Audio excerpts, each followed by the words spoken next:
The old TV show Mr. Ed had the improbable situation where Wilbur could talk to his horse, Mr. Ed.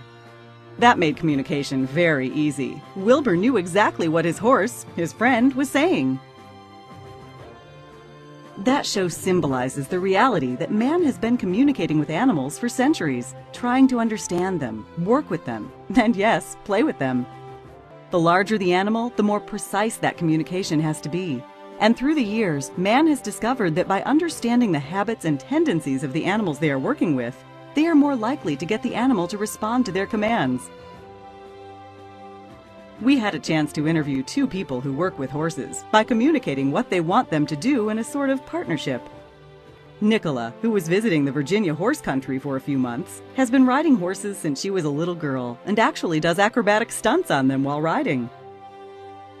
So Nicola, tell me, you obviously are a dressage rider and you're from Germany, and tell me a little bit about this discipline and why you love it and why you're passionate about it. As I started to ride when I was 6 years old. I love this, I love horses. You must have a good relationship with the horse.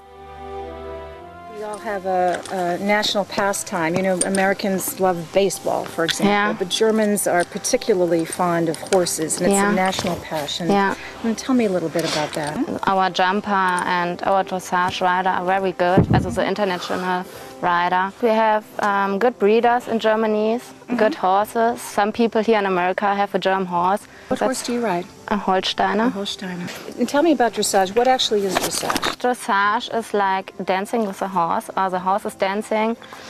We watch you riding him. You have a special sparkle, a special smile, and there's a joy, pure joy from your heart. What makes him so special to you? He's a special horse. Also that's the first Lusitano that I ride, and he's a stallion, and that's another feeling if you ride a stallion or you ride a gelding or a mare. Let me ask you this. This is called a surcingle, yes? Yes. And I understand as a child in Germany, you learned to do vaulting. Yes. And we say, in Germany, we say voltigieren. Yeah. And that's a favorite, very popular sport, but not as popular here, or maybe not as well known. Yeah. Tell me a little bit about voltigieren and what vaulting, what that is all about. As a vaulting is gymnastic of the horse. You stay with your feet, and this 8 peoples in one team. Sometimes you stay with 3 peoples out of the horse. One person sit on the neck, but this way. Towards yes, one person stay here or 2 persons stay here and the other is in the air.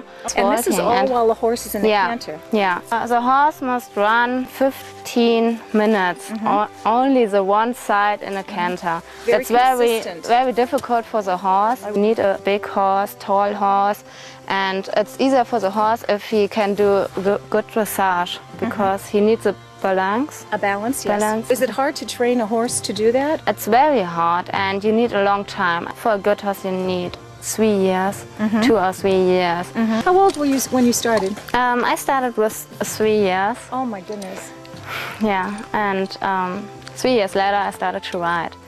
And I think that's a good way to do this, because you see many riders, they hang on the neck from the horse and fall then in front of the horse. I learned, I jumped up before I fall. Just catapult yourself off and you protect yourself that way? Yeah. Okay. One side or the other? The trot or the canter. He can do it at canter too, but you really need to push him.